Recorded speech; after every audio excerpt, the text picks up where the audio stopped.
My name is Laurel Sothrich. No one knows that I am the sole heir of the Sothrich family. I built a business with my husband from scratch, and no one knew my true identity. I never thought that 7 years of marriage would completely collapse at this moment.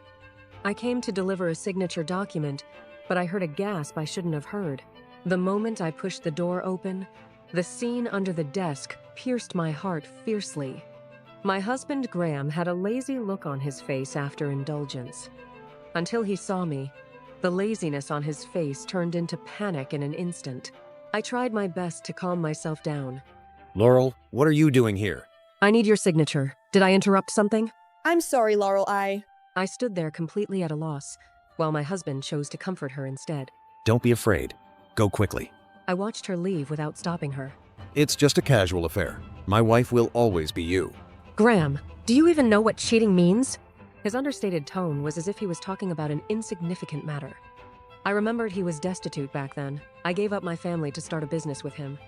I sold family heirlooms and gave everything to support his dream. He knelt in front of me and swore to love only me for the rest of his life. It turned out that all oaths could not resist the temptation of novelty. I pushed the resignation letter in front of him, and he signed it without even looking. He didn't care at all and didn't know the real content of the document. I originally planned to give him everything from the family, but now I just want to divorce him and cut off all ties. I turned and left, unwilling to look at this man who betrayed me again. The moment I walked out of the office, there was only revenge in my heart. He didn't know that he was about to pay a terrible price for his betrayal. I have signed the divorce agreement, but Graham thinks I'm just throwing a tantrum. He even absurdly said we'd get divorced first and remarry when he's tired of playing. He even said the position of Mrs. Winslow will always be mine. I just find it ridiculous. What does he take me for? An accessory that can be called back at any time? In the days that followed, he made no secret of buying things for Serena with our joint account. Every consumption record is like a slap in the face. Mansions, yachts, jewelry. He spent money like water just to make her smile. I silently took screenshots and kept all these evidences one by one. On Valentine's Day, a colleague smiled and asked me what surprise Graham had prepared. I forced a calm face, not wanting others to see my embarrassment. The next second, the office exploded, and everyone looked out the floor-to-ceiling window. A huge hot air balloon floated outside the window with Happy Valentine's Day written on the banner. Miss Sothrich, look, the gift from your husband. Actually, this is a gift from my boyfriend. The balloon drifted closer, and the small characters below silenced the entire office. Everyone's smile froze on their faces, and no one dared to speak. Graham walked through the crowd towards Serena with a bouquet of white roses in his hand. Serena, happy Valentine's Day. Laurel and I are getting a divorce. When the documents are approved, I will marry Serena. Congratulations. I just curled my lips and said congratulations, not wanting others to laugh at me. I'm giving Serena the day off today. You don't mind, do you, Laurel? He didn't look at me once the whole time. His eyes only had his new love. 30 pairs of eyes stared at me, waiting to see me break down and cry. Embarrassment is for the weak. I, Laurel, never be a loser. He thought this was a humiliation to me, but he didn't know he was digging his own grave. The moment I walked out of the office area, I knew he had stepped into hell. When I got home, looking at the luxury gift boxes he sent, my heart was only filled with hatred. These gifts are nothing more than evidence of his betrayal to me. I only had one thought in my heart. Graham, what you owe me. I will get it back 1,000 times over and make him pay a terrible price. The night fell, and my revenge plan also officially kicked off. Graham's text message was still pretending, saying he prepared a Valentine's Day gift for me and loved me as always. But I swiped to Serena's social media post, and she showed off the same gift box as mine, with the caption, "Lucky surprise, how ironic." It turned out that he regarded us as interchangeable accessories. Housekeeper Catherine looked at the luxury goods all over the room and asked me how to deal with them. I calmly instructed to distribute these gifts to all female employees of the company, not leaving a single one. Oh, except Serena. The next day, the office completely boiled over. Every female employee's desk was adorned with designer handbags, diamond necklaces, and custom high heels. The price tags were enough to take an adult man's breath away. Only one desk was empty, Serena's desk. Her face turned as white as paper, and I didn't even give her a glance. When I arrived, I waved to the female employees as if doing the simplest thing in the world. "Ladies, yesterday was Valentine's Day. These are gifts from me. Happy Valentine's Day." The entire floor boiled over. Cheers. exclamations, and laughter intertwined as if it were Christmas early. I looked at Serena, whose face had turned pale, and a cold smile tugged at the corner of my mouth. Wait, Serena didn't receive anything?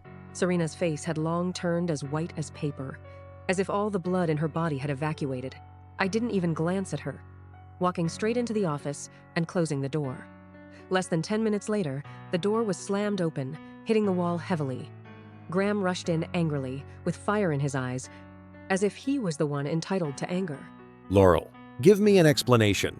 Why did all the women receive gifts except Serena? Mr. Winslow, what can I do for you? Be good. Serena can't stand pressure. It makes her chest hurt. Understand? Graham, can you actually hear what you're saying? He flew into a rage instantly, suddenly reaching out to snatch the document I was reviewing, tearing it up like garbage, the pages tearing and floating away. I said Serena is sad. Apologize to her right now. Graham, do you know what you just tore up? I maintained that partner for him for 3 whole months. This is an 8-figure contract. Turning to face the screen, declaring the end of the conversation. He doesn't care, and I care even less. From today on, the life and death of Winslow Group have nothing to do with me. He never took my work seriously, not even once. How important can the thing in your hand be? It's just a contract at most. Even if I lose an 8-figure business, I don't care. At that moment, I finally realized all these years, he never took my work seriously. I maintained that partner for him for 3 whole months, just because Serena couldn't handle it when she first became his secretary. I had to clean up the mess. I won't apologize to Serena. Get out. The last trace of warmth in his eyes. He approached me, suddenly grabbing my wrist with force that hurt to the bone. He didn't answer, directly pulling me out of the office and dragging me to the crowded public area. Employees gathered around, pretending to be busy, but all watching the farce out of the corner of their eyes. Darling, what's wrong? Their whispers stabbed at my heart like needles, but I couldn't lose. Laurel, for the last time, apologize to Serena. No, he shouted sharply, suddenly pushing me down my knee, slammed into the hard floor tile. Sharp pain shot up my spine from my thigh. I held back my tears tightly. I tried to retreat, but his palm pressed firmly on my shoulder like a vice. Laurel, I'm so sorry. Let her go. Everyone is watching. Don't embarrass Laurel. See how kind Serena is? This is the difference between you and her. Have you humiliated me enough, Graham? Forget it. You disgust me. Go home and reflect. If there's a next time. You can forget about your HR director position. I'm around Serena as if holding a trophy, walking away triumphantly under everyone's gaze. I slowly stood up, dusting off my clothes. Only one thought remained in my heart: revenge. The moment I stepped through the front door, I knew something was wrong. The living room was piled high with suitcases that didn't belong to me. The servants all hung their heads, their faces tight as if holding their breath. A down comforter was thrown over the second-floor railing, crashing to the floor like garbage. Disgusting. Throw it all away. Replace everything. I looked up and saw Serena was actually in my house. My blood froze instantly. Oh, look who's back, our HR director. Miss Lockhart, what are you doing in my bedroom? The bedroom was like a miniature tornado had swept through it, with drawers half open and bedding scattered everywhere. I heard after Graham became successful, he specially customized a one-of-a-kind perfume for you. That's mine. Put it down. She paid no attention to me, slamming the perfume bottle hard against the mirror. The shattering sound was shrill. My chest tightened. Anger suddenly surged, and I rushed forward to slap her hard across the face. How dare you hit me? Laurel, you're just a wife about to be kicked out. In Graham's eyes, you're already outdated, boring as a dead fish in bed. Serena suddenly glanced out the window, a bright smile spreading across her lips before I could even look over. She suddenly squatted down, picked up a sharp shard of glass, and slashed it hard across her cheek. Are you crazy? Guess what happens next? If I say, you did this, who do you think Graham will believe? I'm sorry, Laurel. I know I shouldn't be here. If you want me to leave, I'll go now. Please, don't hurt me. The bedroom door was suddenly slammed open, and Graham's figure appeared at the doorway. I thought he would listen to my explanation, but he didn't ask a single question. He just stepped forward and clamped his hands around my throat, so hard I could barely breathe. Graham, what are you doing? He didn't answer. The next second, the cold shard slit my cheek, and sharp pain exploded instantly. My scream burst out, but it was drowned in despair I didn't even have the strength to swallow. Darling, don't do this. It's too cruel. If someone bullies you, what kind of man am I if I don't stand up for you? He even grabbed Serena's hand, held the shard to the other side of my face, and slashed hard again. Sharp pain exploded in my skull. My vision blurred instantly, and I was almost about to faint. Is that enough? If not, we'll continue. No, stop. I hate blood. I'm afraid of scars. All right. Mr. Winslow, what about Madam? Don't touch her. I'll decide how she pays Serena back later. I collapsed on the floor like a broken doll. The pain on my face was piercing, but the despair in my heart was worse. Two unfamiliar women walked into the bedroom. Their eyes sent chills down my spine. Who are you? Get out! We're helpers hired by the future Mrs. Winslow to teach you a lesson. Graham, did he send you? Without another word, they dragged me to a chair and tightly bound my wrists and body with thick rope. They stuffed a thick towel into my mouth, muffling all my sobs and pleas for help. The first whip fell, lashing fiercely across my back. The pain made my whole body spasm. I remembered back then, he took a knife for me to protect me, saying he'd never let anyone hurt me again. The boss said 99 lashes, until you know your place. Lash after lash, the whip fell on my back. Blood soaked through my clothes, and I fainted from the pain. My breathing was faint. I fainted in excruciating pain, not knowing how long I'd be unconscious. Understood. Not enough means don't stop, yes sir. 7 years of love and dedication, all I got in return was being covered in bruises. Graham, you're so cruel. I regained consciousness on the cold floor, and the sharp pain all over my body burned my nerves like fire. Every movement felt like being cut by a knife. Blood had scabbed over in some places, while others were still damp and oozing, reminding me of the nightmare last night. Madam, my God, are you okay? Did he do this? Catherine quietly brought a doctor, moving secretly and quickly, fearing Graham would find out. Catherine, thank you. I pulled out the suitcase I had secretly packed from under the bed, my only way out. I had pressed the record button in advance, capturing his and Serena's evil deeds, my trump card for revenge. I sent the recording to Graham's email, letting him see what he had done with his own eyes. I blocked all his contacts and deleted years of text messages, cutting off the last thread of connection. Gerald, handle the divorce as quickly as possible. Understood, Miss Sotheridge. I'll send the confirmation tomorrow morning. Send a car to Winslow House. I'm coming home. Understood, Miss Sotheridge. The moving company arrived, stunned by the mess, frozen in place. Take half of everything labeled. Saw it if you have to. If it needed to be sawed, so be it. I only wanted my half, not a bit more or less. I gripped the suitcase tightly and looked back at this house full of lies for the last time, feeling no nostalgia. Miss Sotheridge, your face. How dare he? Gerald, I'm tired, take me home. Gerald opened the door. The car pulled away, and Winslow House grew smaller in the rearview mirror, like a nightmare I didn't want to recall. I never looked back. The warmth in my eyes had long been worn away by betrayal. Graham Winslow, from this moment on, we are even no more ties. I am the heir of the Sotheridge family. No one will bully me again. The road home is also the starting point of revenge. In the hospital, Graham stayed close to Serena the entire time, never leaving her side even during the examination, fearing she'd suffer the slightest grievance. It won't scar. Don't be afraid. I'm so scared. Laurel has gone crazy. She's above me at work, humiliating me whenever she wants. I'll fire her. The HR director position is yours. A trace of imperceptible guilt flashed in his eyes, the last bit of conscience he had for me. He thought of the wound on my face, of my broken expression back then, but this guilt vanished in an instant.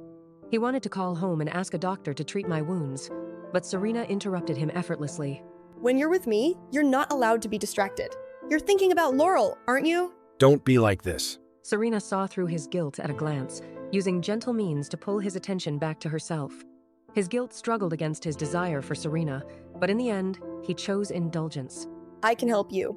No. Don't you like me anymore? She kissed him fiercely, full of strong possessiveness, not giving him any chance to refuse. He closed his eyes, choosing the easiest way to escape forgetting me again. His guilt was finally completely overwhelmed by Serena's relentless advances, indulging in the land of tenderness. The email I sent him lay quietly in his inbox, waiting to be discovered. Serena knew she had won again. She had successfully held Graham firmly in her grasp. He never thought again about checking if I was safe. The love we once had long been devoured by desire.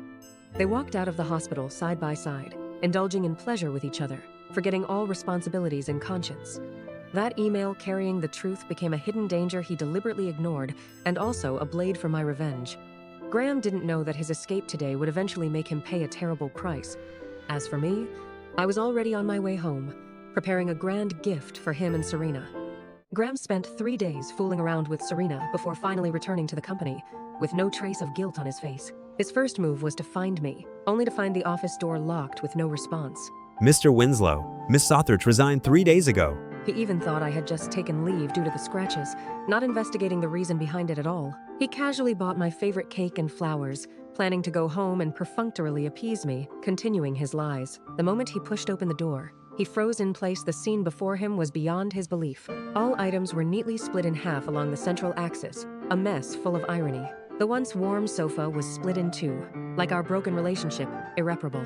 Our group photo was precisely split. He finally realized that I had long been determined to cut off everything. The flower bouquet slipped from his trembling fingers. He finally panicked, realizing the seriousness of the matter. Sir, you're finally back. Look at this mess, Madam She. Mrs. Sothridge said, you two are already divorced. It's an agreement from back then. Divorce? What kind of divorce? What the hell is she doing? I remembered the agreement we made as a joke back then. If he betrayed me, I'd take half the property, but he never took it seriously. Where's Laurel? Where the hell is she? Tell me. I don't know, Madam packed her things and left without saying where she was going. He collapsed on the broken sofa, feeling panic for the first time, afraid of losing me completely. He frantically dialed my number, trying to make amends, but didn't know it was already too late. The cold, "You have been blocked" prompt was like a slap in the face, waking him up from his fantasy I had long cut off all ties. How dare she block me? She obviously loves me so much. He searched through his phone and finally found the email he had deliberately ignored. His heart stopped. His fingers trembled violently, filled with fear, afraid to open it and face the truth. He remembered the days when I sold family heirlooms to start a business with him from scratch. Remorse surged in his heart. He finally realized that he had personally destroyed the person who loved him the most. He had lost everything. Laurel, I was wrong. Please, come back. Graham searched through his phone and finally saw the ignored email, his fingers trembling, too afraid to open it. Graham is about to divorce you. You're completely out. Guess who Graham will believe? Serena insulted me viciously, provoked me on purpose, then picked up a shard of glass and hurt herself to frame me. And I didn't touch her at all the whole time. Immediately after, the scene showed him slashing my cheek with his own hand and 2 women whipping me. 99 lashes with the belt, each one striking his heart. He finally realized how terribly and foolishly he had been wrong. How could I be so stupid to believe her instead of you? It was Miss Lockhart who brought them in. Catherine cried and told me that the 2 women who whipped me were hired by Serena in his name. Send men at once and get those 2 women back. Miss Lockhart is on her way over. Graham was trembling with rage, his eyes full of murderous intent. He finally saw Serena's true colors. The treasure he held in his palm was an extremely vicious liar. Serena walked into the house with her luggage, acting like the hostess, completely unaware that hell had opened up for her. Serena walked into the house, saw the empty living room, and thought I had moved out. She proudly instructed the servants to put down her luggage. She walked up to Graham, pretending to apologize to me, not knowing that Graham had already watched all the videos. Darling, why is half the furniture gone? Laurel took it. Did you slash your own face, or did Laurel do it? Laurel did it. I'm not lying. Get out! A woman like you doesn't deserve to be by my side. Graham stood up and approached step by step. The coldness in his eyes made Serena panic instantly. Graham threw his phone in front of her. The truth in the video turned Serena's face pale. She tried desperately to defend herself, saying everything was my trap, but Graham would never believe her again. He slapped Serena hard. The woman he once doted on was now dirtier than garbage in his eyes. Serena completely dropped her pretense, shouted abuse, and accused him of being ungrateful. You were the one who came to me. Now you want to play the victim? Little did she know, this was only the beginning of her retribution. The security guards escorted the 2 women who had whipped me in. Serena's face lost all color in an instant. The security guards brought in the 2 women who whipped me, and Serena's face turned pale in an instant. As soon as the 2 women saw Serena, they cried and accused her, saying she paid them $500 to whip me 99 times in Graham's name. Miss Lockhart, it was you who told us to hit that woman 99 times. I don't know them at all. It's Laurel's trap. Serena completely broke down, desperately arguing that it was all my plan, but all the evidence pointed to her. Laurel would never do such a disgusting thing. You hurt her in my name. You deserve to die. Graham's anger finally erupted completely. Repay her double for what you did to Laurel. Graham, no. I know I was wrong. Graham kicked Serena away like she was garbage, ordering the 2 women to repay her double for what they did to me. Serena's screams tore through the entire house. She bet everything, but bet on the wrong person, and ended up like this. and Graham had only one thought in his mind: find me and beg for my forgiveness. He drove straight to Sothridge Manor, completely unaware that a crueler truth awaited him there. Graham thought an apology could fix everything, but he didn't know I was no longer the Laurel who would wait for him to come home. On Graham's way to the manor, I was going through the worst moment of my life. My father, the chairman of Sothridge Group, left me forever. On his deathbed, he transferred all the manor, the company, and the family's heritage to me. I broke with the family for Graham back then, and my father said he disowned me, but he never stopped loving me and paved all the way for me in secret. Today is my father's memorial service. I knelt in front of the spirit tablet and cried my heart out. My father's old friends comforted me one after another, saying they would be my backing, help me run the group, and not let anyone bully me. Child, we are your backing. You don't have to carry it alone. Dad, I will never love trash again. I was immersed in the grief of losing my father. The scar on my face had not healed, and I was haggard all over. But I know I can't fall. I am the only heir of the Sothridge family, and I have to hold up my father's kingdom. Excuse me, who are you? Today's a family private memorial service. Who passed away? Mr. Sothridge. Just then, Graham burst into the memorial service and broke all the peace. I looked up at Graham. There was no love, no hate in my eyes, only bone-chilling cold. Graham burst into the memorial service, saw the scar on my face and my father's spirit tablet, knelt down with a thud, apologized hypocritically, said he was wrong and begged for my forgiveness. The guests around whispered, all knowing about his infidelity and how he hurt me, their eyes full of contempt. Looking at the man in front of me, I felt an overwhelming sense of disgust. What are you doing here? Get out. I don't recognize the divorce. You forced me to kneel, slashed my face with glass, and hired people to whip me. Today is my father's memorial service. Disappear at once. I didn't order the 99 lashes. I've cut off all ties with Serena. Don't call her that. We're divorced. You have no right. I slapped him hard, and the crisp sound echoed in the memorial hall. I told him there is no cooling off period in Washington. The divorce procedures have long been completed. The final ruling has been issued, and we have no relationship anymore. He still wanted to quibble, still wanted to stay in the memorial hall to watch over my father's spirit, but I never wanted to see him again. He doesn't deserve it, and the Sothridge family deserves even less to be defiled by him. I raised my hand to signal the security guard. Today, I want him to get out of my life completely. As soon as I gave the order, the Sothridge family security guards immediately stepped forward, grabbed Graham, and dragged him out. He struggled desperately, crying and begging for my forgiveness, saying the 7-year relationship couldn't end just like that. Mr. Winslow, please leave. You are no longer welcome. Laurel, please. I'll change. But he forgot that he was the one who destroyed our 7-year relationship with his own hands. The security guards dragged him out of the manor and locked the door behind him. After the memorial service, my father's old friends told me that Graham's company could only get to where it is today because of my father's secret support. All the resources, connections, and partners were arranged by my father. All the resources of Graham's company were arranged by your father. I have nothing to do with him anymore. No need to show mercy for my sake. Starting tomorrow, all partners will cut off all ties with the Winslow Group. Miss Sothridge, Mr. Winslow is still outside the door. I calmly told the elders not to show mercy, and from now on, anything that happens to Graham has nothing to do with me. I won't let that traitor touch even a little bit of the road my father paved for me. It started pouring rain outside the window, and Graham knelt at the manor gate, soaked to the bone. I sat in the living room, sipping hot tea, with no ripples in my heart. Just then, a tall figure walked into the manor with the rain, breaking the peace. I looked up and saw Horton Vanderhoor, the man I'd been afraid of since I was a child. He hadn't appeared for 10 years, yet here he was. Horton Vanderhoor, the ruler of the Vanderhoor family, was my father's lifelong friend, and also the man I'd avoided since I was a child. He saw me sitting on the carpet barefoot, frowned tightly, and scolded me for not taking care of myself. No shoes? Want to get sick? I was full of wariness towards him, asked him what he was doing here, and he said he heard my father passed away and came to help me deal with the troubles. What's it to you? What are you doing here? The man outside. Do you want me to deal with him? Of course. Get him out of my territory. Horton walked to the door, looked at Graham kneeling in the rain, and calmly said he was my fiancé. I am her fiancé. Graham went completely crazy, pounced to hit Horton, but was pressed firmly to the ground by the security guards. Horton's tone was flat, but with unquestionable authority, he ordered the security guards to drag Graham away, and if he dared to take another step closer, he would let him be carried out of the gate horizontally. In the heavy rain, Graham's howls were drowned out, and I, in the manor, finally felt a long-lost sense of security.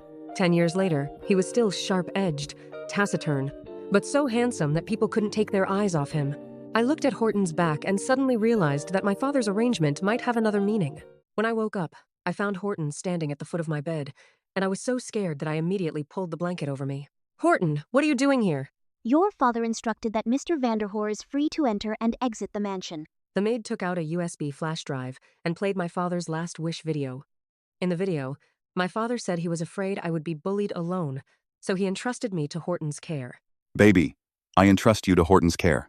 "We're practically strangers. You hate me, and I hate you too." Who said I hate you? "It was Mr. Vanderhoor who changed your medicine and dealt with your relatives." Maid Monica told me that Horton flew back to the country after more than 10 hours of flight, dealt with the relatives who wanted to seize the inheritance immediately, rushed to the manor late at night, personally changed my medicine, and drove Graham away from the door. It turned out that this man I had been afraid of since I was a child had been silently protecting me all along. And my father's arrangement was not coercion, but to let me have someone to rely on. I looked at Horton, and the ice in my heart quietly melted a little.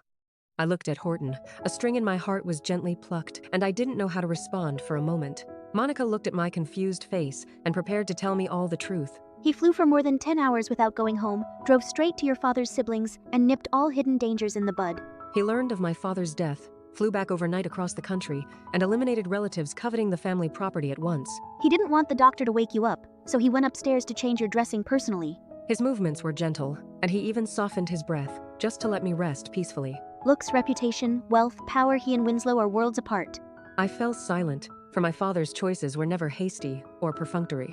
I had just taken over the Sothridge group, alone, with covetous rivals all around. I made up my mind, turned and got up, ready to go to Horton and tell him my decision. I walked through the manor corridor, every step firm, with an answer in my heart. Horton stood by the living room window, waiting quietly, upright as a pine. Horton heard the voice, turned slowly. His eyes fell on me, full of tenderness. "I will marry you. Only one request: my father has just passed away. Please delay the wedding." I said it before, I can wait. I slowly raised my hand and gently linked his arm. "Fiancé." Horton looked down at me, the tenderness in his eyes almost overflowing. We stood side by side, no extra words, but our hearts were connected. A sense of peace settled in my heart. I knew I was no longer alone. I am willing to make a marriage contract with him and spend every day together in the future. Horton and I walked out of the living room side by side. Monica was already waiting at the door, respectfully leading the way for us. I looked up at Horton beside me, my heart full of peace. His presence made me fear no more challenges. Horton held my hand and walked into the banquet hall. The eyes of all the guests instantly focused on us. "A divorced woman, is she worthy of standing beside Mr. Vanderhoor?" I was about to retort, but Horton took a step forward first, looking sharply at that lady. My fiancé, it's not for outsiders to comment. The lady was shocked by Horton's powerful aura. Her face turned pale instantly, and she stepped back awkwardly. Watching Horton defend me without hesitation, a warm current surged in my heart. His hand gently held mine. The temperature of his fingertips made me feel extremely at ease. Just then, the banquet hall door was slammed open, and Graham rushed in like a madman. "Laurel, you bitch! You ruined me!" Horton quickly shielded me behind him, looking coldly at Graham rushing over. Graham reached out to grab me, but was kicked hard by Horton. I stepped out from behind Horton, looking coldly at the man in front of me who was in such a mess. "You destroyed our home with your own hands for Serena, and now you are betrayed by everyone. You deserve it all." Graham was hit where it hurt. His emotions completely collapsed, and he roared to deny everything. "No, it's not true. You ruined me." Security guards walked into the banquet hall, picked up the mad Graham, and prepared to drag him out. The resentment accumulated in my heart finally dissipated. I can finally let go of the past and embrace a new life. Horton walked to my side, gently put his arm around my shoulders, and comforted me in his own way. The past is gone, and I have finally ushered in my own happiness. The news of my marriage to Horton quickly spread throughout Washington and made headlines in all major media. The Vanderhall family held a private luncheon for us. I linked arms with Horton and attended the banquet to receive everyone's blessings. But just then, Graham rushed in like a madman. Grabbing my arm, he screamed that I had already found a new partner and stolen his property. The divorce agreement is barely dry, and you're in a hurry to get engaged to someone else? You're not innocent either. I let out a cold sneer. Breaking free from his hand, I slapped him hard. I told him that the property during marriage was originally joint property. "I'm just taking back what belongs to me. How is this theft?" I also exposed his true colors in front of everyone. His company's success today is all thanks to my father's support. He tore up contracts and spent recklessly, which led to his current end. Horton stepped forward to protect me. I won't let him disturb you again. Security stepped forward to control Graham. Graham was dragged out by security. His screams gradually faded away at the end of the corridor. A year later, Horton and I got married. His gentleness and thoughtfulness gradually helped me get out of the shadows of the past. On a sunny afternoon, I told Horton that I was pregnant. He froze instantly. Then he ecstatically picked me up. Really? I'm going to be a father. I leaned in his arms, looked at the blue sky, and felt peaceful. As for Graham, he eventually became a restaurant waiter. Serena also died in a foreign land because she got involved in dangerous businesses. For the rest of my life, I will grow old with Horton.